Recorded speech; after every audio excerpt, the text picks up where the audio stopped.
Hello, and welcome to the Investor Guys Podcast, the ultimate podcast for serious real estate investors in the know. Join your host, Bill Barnett and Kevin Mills, as they share their expert insights, strategies, and tips to help you succeed in the world of real estate investing. Get ready to level up your investment game with the Investor Guys Podcast. And now, here are your hosts, Bill Barnett and Kevin Mills. Hey, Bill, how's it going? It is good, Kev. Welcome in, everybody, to investorpodcast.com, investorguyspodcast.com. Thanks for being here. We appreciate you guys being here. And taking your time out and joining us while we ramble on about real estate. Yep. It is, that's what we love doing. You know, real estate is 24/7, and we appreciate you guys being here. And so, Kev, what's on the agenda today? You know, today I was thinking, let's talk about projects that we are actually working on right now, like right this moment. We don't just play investors on a podcast. We are actual working investors. And I thought it might be interesting just to share a few, because we've got a lot going on. I think if we shared all of them, we'd probably take up too much time. But let's share some of the ones we're working on like right now, and provide some insight, like how we found the property, what our plans are for the property, where we are, what stages we're doing, and move on to the next property. I'll let you start. I went under soft contract based on the attorney drawing it up, but agreement with the seller to buy a property this morning, to buy a property with seller financing. So with almost no money down, and it's a property that will probably produce $250 to $350 in net positive cash flow a month as a rental, based on the fact that that's with seller financing, which is typically a little pricier than traditional financing. So that's one going on right there. I've got 4 rehabs going on right now. One, let's see, everything's slowed a little bit based on. Hold on. Let me slow you down real quick. Yep. Tell us how you found the property for the seller financing. Tell us the story leading up to that. So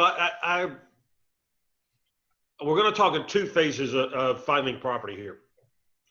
Right now, because the market is still hot in the Dallas-Fort Worth area, 97% or more of all properties on the MLS. So that's the easy way to go find property. And investors that don't use the MLS, I just think they're doing this financially.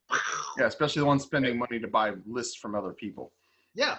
Then as the market changes and we get into a down market, there'll be a lot of other ways that we will market to attract property coming to us. Right now, you don't have to do that because it's just everywhere. And so I found this property on the MLS. Now, you can do this with, and Kevin and I were just talking about this prior to, you can do this by going to realtor.com, RELTOR, realtor.com. And one of the things you can put your priorities in there are your criteria, your filters in their system. And with that, every property that's on the MLS in a local market automatically filters over to realtor.com, which is the National Association of Realtors site for the public. So they want you going there. They want you looking at what you can find there. And what they want you to do is do a little legwork yourself, find a property, and then contact the agent. So what I was doing is I look through there, but also in the filters, I'm looking for owner financing. So I look at foreclosures. I look at all kind of different filters for different things. And I happened to be looking for seller financing a few days ago and came across a property. I knew the neighborhood. It happened to be vacant. So I did a drive-by. It had a box on it. I called and was able to get the locked box coded. It was a mechanical box, not an electronic box, because I'm not a real estate agent. So on the mechanical box, I was able to get the code on it, and does help owning a brokerage firm, because I was able to call the listing agent on it and say, hey, here's what I'm doing. Now, here's the interesting thing. It has a MLS listing, even though it is seller financing, which means that the seller understands they're going to have to come up with some cash to be able to, typically, to be able to pay the listing agent for putting it in the MLS. My down payment is not enough to cover that. And I wouldn't be doing it if they needed that much. And sometimes that is going to be the case. They're going to require it be the 3%. I offered them 5,000 down, said I'm willing to take it on at $5,000 down. I'm not doing any more than that. And that was the end of it. And for me, it was fine with that. So in doing that, they're able to get the property out to the maximum number of people by having it in the MLS. You and I can access it through realtor.com. And so I go through and I look at filters. And the filter I was looking at was owner financing. And sometimes, depending on where you are in the country, it may say special financing.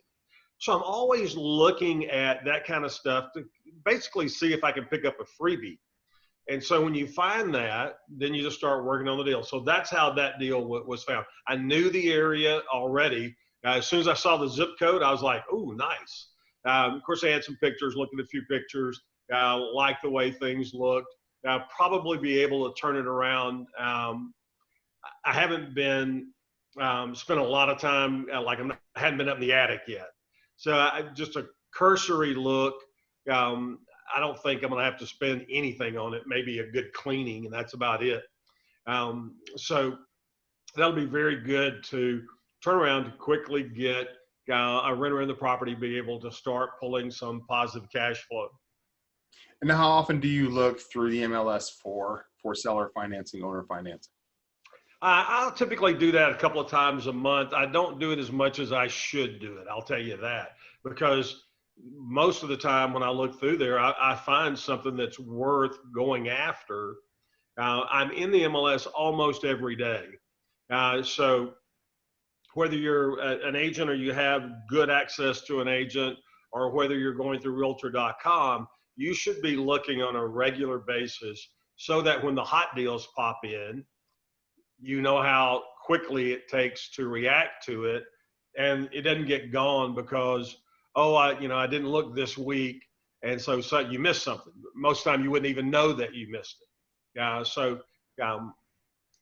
When I'm not looking, whether it's that filter or not, if I'm not looking at the MLS, basically every day, I feel like I'm not doing my job, because it's such an easy way to find property. It absolutely is.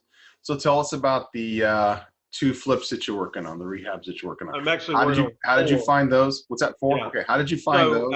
So let's start with, we'll just kind of roll through them. One of them is a property that another investor had called me, and he had it as a rental property and decided that he was going to sell it. And he said, I know you work with investors, and so I want to give you a shot at this. And I said, great, I'll come look at it. And I did. Love the area. It's a complete gut. I mean, it had been vacant for over 2 years. He was renting it to a family member. That family member died. So that's, whenever you're selling a property and there's been a death, whether it be murder or natural causes, that has to be disclosed. That's correct. Suicide has to be disclosed. So a lot of people don't want to buy that. And this was a natural causes death, and other than all that, it was a male member of the family. Other than all that guy's stuff was there, and we had to coordinate him getting all of that out, which took longer than it should have. But so that's a stumbling block for some people. Some people don't want to buy that. So I ran the numbers, asked him what he was looking for. He gave me a number. I offered him $25,000 less than what he was asking for. Because I told him, I was like, look, if you honestly think you can pull that number, then you don't need to sell it to me, because I'm not paying that. He said, oh, and I'm like, here's what I'm okay with, but I'm not, we're $25,000 off. So he said, well, let me talk to my wife. And they called me the next morning and said they would take it. And basically, one of the things that was mentioned to him is, if this is not a high price property, but if you go in and you're selling this through the MLS, you're going to end up having about $8,000 or $9,000 worth of fees between commission and closing costs that come out that we might be able to get around. We were able to close through my attorney, and so it helped the closing costs there, and obviously no real estate commissions involved on either for him or me, or no 6%. That helped. So it's easy for them to come to that decision. Plus, there was no headaches. It was done. It was a one phone call sale for him. Yeah. So it's complete gut though. And I'm also adding footage. Time is money. Yeah. Yeah. Time is money. The more time you can save for yourself and for others, the more money that equates to, because that's time you could spend buying something else or looking for something else. So how do you find a deal like that? You have to be known in the community. And I don't mean where the house is. I mean in the real estate investing community. People have to know that you're actively looking for deals all the time. Agents have to know that, so that when something comes up, just like this guy did, you're who they think about. And if you're not in the process, if you're not at clubs, if you're not at trainings, if you don't have cards that tell people you're an investor, if you're not telling everybody that you know, hey, I'm an investor, if you see anything, holler at me, then when deals like that come up, they don't think about you. And if they don't think about you, it could cost you thousands and thousands of dollars. It's going to somebody else. Yeah, because you didn't get it because they didn't think about you. Yeah. So that things like that will fall in your lap if you are doing the right thing. The harder you work, the luckier you get. Well, part of your job is letting people know, hey, this is the kind of stuff I'm looking for. Exactly. Tell them what you want so that you're not wasting their time. Yeah. And basically, I'm looking at anything in the Metroplex. It gets when you get to the far reaches of, like it's a stretch now, people still call McKinney, which is far north, the Metroplex. Well, that's an hour for me. And that's an hour in good traffic. I'm not interested in that. But you know what? McKinney's been popular.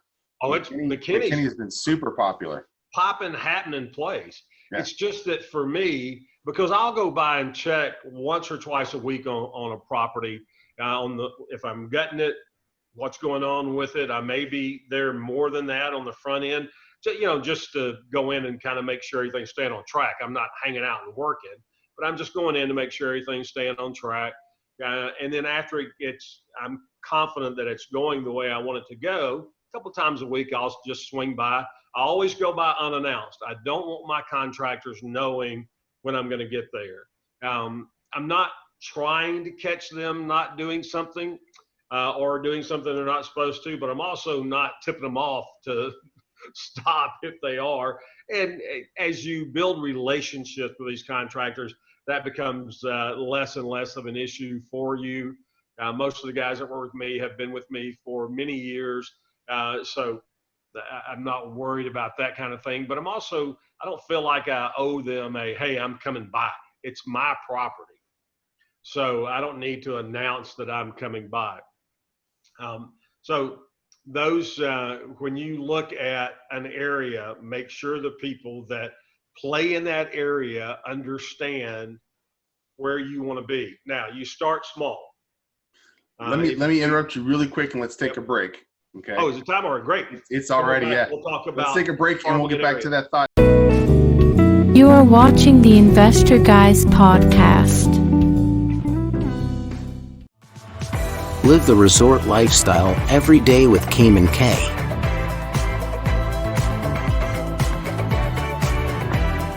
The perfect pieces for every wardrobe. Shop the entire Cayman K collection and find your favorites.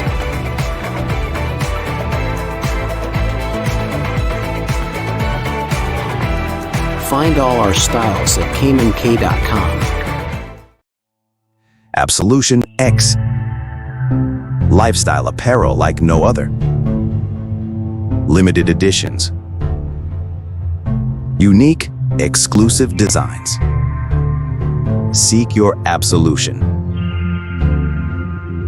Get yours. Only at absolutionx.com. Get ready for power, for success, for solutions and answers. It's all in one place, www.reallykevin.com. Education, opportunities, coaching, and so much more. All right, Bill, we're back from the break. And Welcome I'm sorry I back had to the interrupt you, Investor Guys podcast. But tell me, finish what you're talking about for your other. So we were right there. We were right So there. we went to the break. We were right there. So as I mentioned in Are You Dumb Enough to Be Rich, one of the things that you want to look at is when you're getting started, don't look at the whole U.S. Don't look at your whole state. Don't look at your whole, like for us, Kevin lives in a big city. Orlando's 2.5 million, 2 million. Yeah, actually, and we're leaving in 2 weeks back to our home in Palm Beach. So Cool. We're done here for the time being. I got a lot of projects. We'll talk about those in a few minutes, but we're headed back to Palm Beach in 2 weeks. I love Palm Beach, dude. So, you don't want to look at an overwhelming area size. As you are more confident and get more deals done and your experience level goes up, you can easily expand to a larger level. I buy stuff all over the country. I look at stuff all over the country. I have a conference call this afternoon with Oppenheimer Funds and with one of their mutual funds that buys large apartment complexes. I've done some business with them in the past. They've got $8 billion that they're sitting on. And one of the guys called me and said, Barnett, we need property. And of course, it has some very specific parameters to it, but that's something that can be applied nationally. Well, you don't start that way. I'd say start about 30 minutes, no more than that, circumference from where you live, so that you can easily go look at property. And as you start doing your first few flips or your first rentals and you're prepping it for it to go onto the market, that it's easy to get to should you need to. You're asking for a recipe for disaster, in my opinion, if you get way too out. I've told Kev this, one of my favorite stories is a client that ended up becoming a client after she had taken some training elsewhere from LA. And her very first deal was she bought a property in Atlanta. And I said, okay, I just bear with me a second here. What in the world were you thinking buying a property all the way across the country from where you are and it being your very first property? Well, the guy I bought it from, and she bought it from a seminar company, the guy I bought it from said it was a good deal. Well, duh, you think he would say anything different? And I said, now what happened was the property was not getting rented. It got vandalized. And now she's sitting there going, I have a damaged property in Atlanta that can't be rented until it's repaired. I don't know where to go. She starts calling the helpline and got no help. So, we can't refer particular contractors. And that's true. They can't because they don't have any. So she called me and I said, look, I'm not going to work trying to find you contractors to come and do carpentry work in Atlanta and stuff. My suggestion to you is, because this property at your level of experience is always going to be a problem. Let's get you out of it. And if there's any possible way to get you out of it without losing any money, let's do that. And a couple of grand, but is what she lost. But that hole would have just gotten bigger and bigger and bigger and bigger and bigger. And I said, okay, now let's find you a property. Yeah, I get it's going to be a lot more expensive in LA, but it's also going to be there. And until you get your feet under you, don't be venturing out and having to hop on a plane and fly across country if something happens to your property and you need to be there. Could happen. It happened to her, certainly. So start small. As your experience level grows, expand your circle of business. And of course, you'll expand the types of deals you're doing. Pick a niche that you like to start with, it's not a commitment for life. It is, if you want to do a flip, say, that's what I'm going to do. If you want to do a rental property straight out of the chute, that's what I'm going to do. And look at this one narrow lane to get started in. And then as you have success in that lane, whatever it is, even wholesaling, multifamily, doesn't matter. Once you start having success in that lane, then you look at, okay, now I want to expand and bring this other piece into my portfolio of experience as well. Now I'm going to ask you a little off topic, but when you do locally, when you do cash flow properties, are you doing property management yourself? No. Great question. And so why do I not do property management? Because you're going to hear people say, oh gosh, property managers could cost you 10% of your rent, Bill. That's absolutely correct. You betcha. And why am I not doing that? Because my time and my frustration is worth way more to me than 10%. So think about this, $150 a month in management fee. That means that you're getting $1,500 in rent. They're taking a 10% management fee. And look, it's not likely to be worse than 10%. And as you grow your business, it'll start dropping. I know Kevin Cleveland's down to 3, and it'll drop. The more doors they have with you, that rate will drop. But initially, you're likely to be paying 10%. And then you're going to set a dollar amount where you say, and for me, it's $500. I'm like, hey, look, you know what? If something happens to the property and it's under $500, just do it. Guess what? Almost everything's going to be under 500 unless the HVAC goes out or the roof gets damaged. Once it's something major, it's like, just get it fixed. And, you know, I don't even want them to call me. And this is based on relationship again.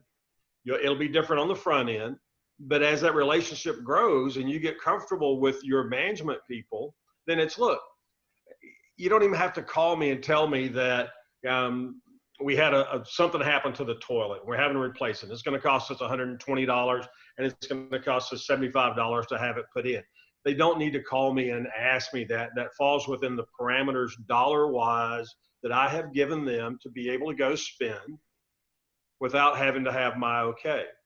And so when I get the next month's check, it always has an explanation page with it. Most of the time it's blank. Every now and then it'll have, hey, we had to replace the toilet in the master bath. It was $125 and we spent $50 for installation or whatever the numbers are. Okay, great. And then my check is less that month. So if it's a big expenditure, they're going to call you. If it is over the dollar and making limit sure you set. have the right property manager, knowing what to look for in a property management company. A lot of property management companies will actually do a 10 to 20% fee for any time they have to do service. A lot of property managers will guarantee their tenant for 6 months that they place in the property. Those are things that you want to know before you go into that. But we'll talk about more of properties and projects we've got going on when we come back from this break. reallykevin.com. Weekly recorded coaching sessions. Learn, grow, find resources, opportunities, and more. You'll find it all at reallykevin.com. Thank you for watching the Investor Guys podcast. The Investor Guys podcast will be back shortly. Absolution X. Limited editions. Lifestyle apparel like none other. Get yours today at absolutionx.com. Live the resort lifestyle every day with Cayman K. The perfect pieces for every wardrobe. Shop the entire Cayman K collection and find your favorites. Find all our styles at caymank.com. And we are back with the Investor Guys podcast. I'm Kevin Mills, and this is Bill Barnett. And Welcome back, everybody. we were just talking about property management before we went into the break. And long and short of it is because we could do a whole show on property management, and we're not. And probably will at some point. But knowing what you're looking for when you're building a team, and if I have a property that is next door to where I live, I will not do the property management because I don't want to be that person who they're calling saying my toilet is this, my toilet is that, my refrigerator is not working, whatever it is. And those are other things to go over with property management that I don't deal with, or my property managers don't deal with as well. But for another topic, wrap up telling us about the other projects that you have going on, and we'll talk about my projects on a different show. Okay. So I have another property in the western side of the Metroplex that the last 10 or 12 flips that I've got involved with seem to be guts. That happens a lot, and it's because that's where the values are. And I looked at this property, and I said, if they're going to play, this was an institutional property, institutional foreclosure, bank owned.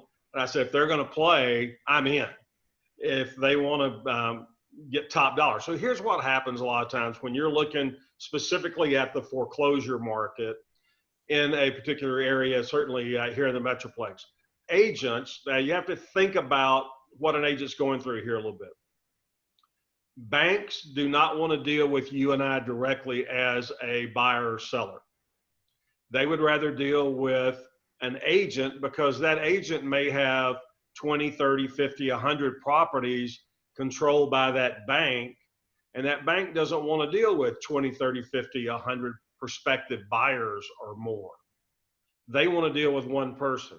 So they bring in an agent and go under contract, typically to say, hey, you know what? For the next year, all the foreclosures we get will go to you, unless we fire you, but they'll go to you, and that's the agreement. So when I start negotiating, one of the first things I'm looking at when I look at a property is who is the listing agent.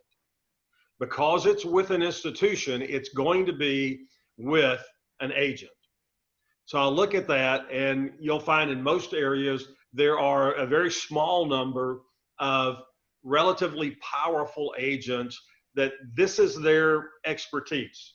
There's about 6 in the Metroplex that probably handle 70% of all the foreclosures.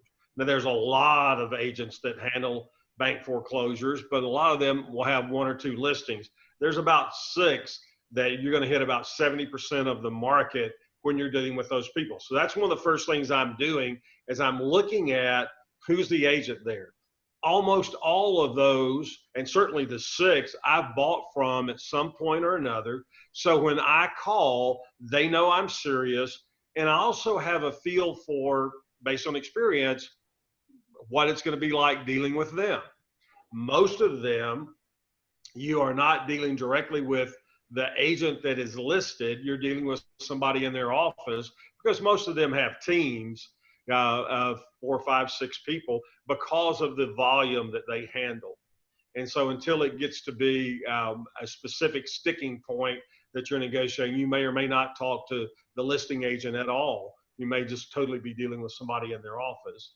So this is how I found this property. I looked at it, I recognized the seller or the seller's agent, and I was like, good.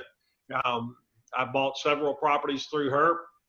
All went smoothly on my side. So I'm like, good. Gave her a call and said, look, I want to make an offer here. I'm not trying to lowball you, but you got to know that your price is top of the market. So what these foreclosure agents do, one, they typically are going to tell the bank whatever the bank wants to hear price-wise to make sure they've got the business. They can deal with, we got to drop the price later on. They want to get the business. I don't agree with this tactic, but that's their job, not mine. So they get the listings. Then they'll go out and they will price them at the top of the market as if this house was in incredible shape. Now, that's typically done because they're setting those prices based on being in their office and not being at the property. Maybe, maybe not. They have somebody from their team go by and look at the property. A lot of times they don't. They'll just comp it and say, okay, this house will bring 320. Boom, they put it in at 320 when the house won't bring 250. But they don't know that yet. They really are depending on us to tell them hey, this is not going to bring that kind of number, and here's why. So I said, and I don't want to insult them by saying, well, it's obvious you haven't seen the property. You don't want to say that. But I go, you're probably aware that that's a very aggressive number on this particular property. I'm sending over an offer, just giving you a heads up. It's not what you're looking for the property, but I think it's a fair number. And I think it's a number that your seller will probably consider. And sometimes I get pushback on that, and sometimes I don't.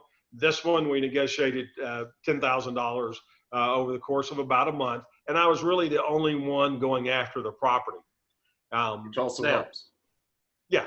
So here's an important piece on when you know, or pretty much know, that you're the only prospective buyer on the deal. You can push that and push it too far.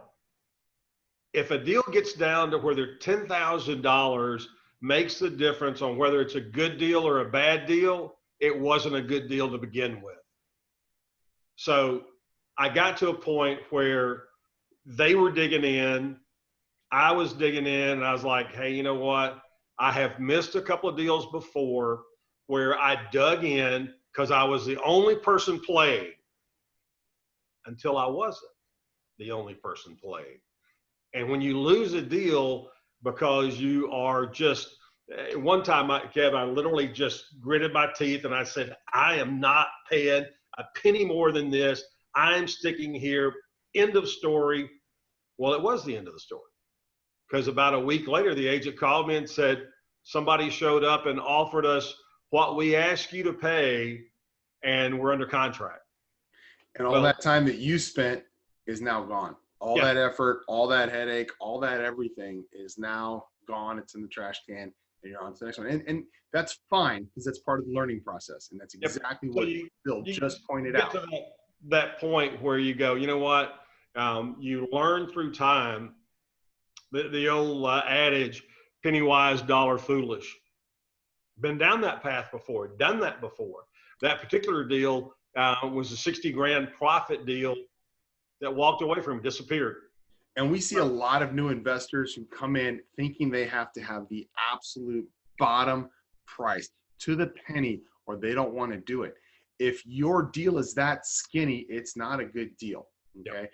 Bottom line is, there are properties that I pay asking price for because I'm still going to make a profit on. The bottom line is, do your numbers. Know what numbers you need to run. Know the actual numbers that you're going to put into that formula. And if your formula works, if the numbers work, do the deal. I don't care how ugly or stinky or smelly the property is. If the numbers work, do the deal. I don't care how beautiful or amazing or fantastic the property or the neighborhood or the city is. If the numbers don't work, turn your back, walk away. Don't waste any more time on that deal. It is strictly all about the numbers. And I know we're running out of time, so I'll make one quick statement, and then I'll be wrapped up here. I see this a lot with new investors, where they will say, hey, I know the seller paid X for the property. And I'm like, yeah, what's your point? Well, they're asking this, and they only paid that. And I'm like, that's completely irrelevant, totally. What they paid for it and when they paid that for it is their deal, not your deal. If the numbers work, then if the seller's making some money, I'm okay with that if the numbers work for me. I'm not trying to squeeze all the profit out of the seller's standpoint. I'm trying to get it the right deal for me. And if the deal's right for me, if I'm buying a property from Kevin and the numbers are right, I don't care how much money he's making. He may be making as much money as I end up making on the property. But if I go in knowing that my numbers are right for the parameters for my business, I'm good with that. So what the seller paid for the property, immaterial, don't waste any time on it. You'll have agents say some of that stuff from time to time. It's pointless and has no bearing on the deal. And we have no right to deny the person who owns that property their profit. Okay. Any more than anybody has a right to deny us our profit on a property that we have that we know the numbers work on. If they're selling the property for a number that works, again, do your numbers. If they're selling the property for a number that works, do the deal. If they're not, and they're not interested in budging, stop wasting your time. Move on to the next deal. It is that simple. People get fixated on one deal and they have to figure out, how am I going to do this deal? How am I going to make it work? Don't worry about it, because in the time you'll spend trying to figure out how to make that deal work, and it may not ever work. You've let 3, 4, 5, 7, 10 deals pass you by, just totally go under your radar because you were fixated on something that it wasn't going to happen. So look at investing with an open mind. Look at it with open eyes. Don't be afraid to look at a deal. Know how to do the numbers. Bill and I have been doing this long enough. We can look at the numbers and we say, you know what, good deal, I'm interested. Not a good deal, not interested. In a lot of particular markets where I deal with, Cleveland, for example, we were talking about this just before we went on the air. There are so many good deals that come through my laptop every single day. I can't even do them. I just don't even bother. I look at five plus a week. And it's easy for me to do 5+ a week in Cleveland every single week, over and over and over again. And if I see like more than 5 in a particular week, I might do 6 or 7. But there are easily 20+ good deals that come through my laptop in Cleveland every single week that I could do. If I'm fixated on one deal, I'm missing out on all those other ones. And same thing with Orlando, where I am now, Palm Beach, Miami area, where we're going to be going in 2 weeks. Same thing with the Dallas Metroplex. Same thing with where you live, okay? There are good deals and there are skinny deals. If you're looking at a skinny deals work sometimes. If you have a motivated seller, then do it. A couple extra bucks is better than nothing, okay? But if your deal is so skinny that you have to spend time on it and you have to waste effort on it, it's not worth doing. Go look for one of those medium or fat deals. All right, so I know we're over. Thanks for hanging with us. We promise we'll always give you good stuff for spending time with Kevin and I on the Investor Guys podcast. If you want to drop us an email with a topic or a question, you can do it to either Kevin at or Bill at investorguyspodcast.com. Right. And make sure you join us for our next episode. Thanks for being here. And we will see you guys soon. Happy investing. Thank you for tuning in to the Investor Guys podcast. We hope you enjoyed today's episode. Don't forget to subscribe and stay updated on the latest trends and insights in the world of real estate investing. Also, don't forget to check us out and see all of our episodes at theinvestorguyspodcast.com. Email us, contact@investorguyspodcast.com. Remember, the key to financial success lies in staying informed and taking action. Stay tuned for our next episode, and until then, happy investing.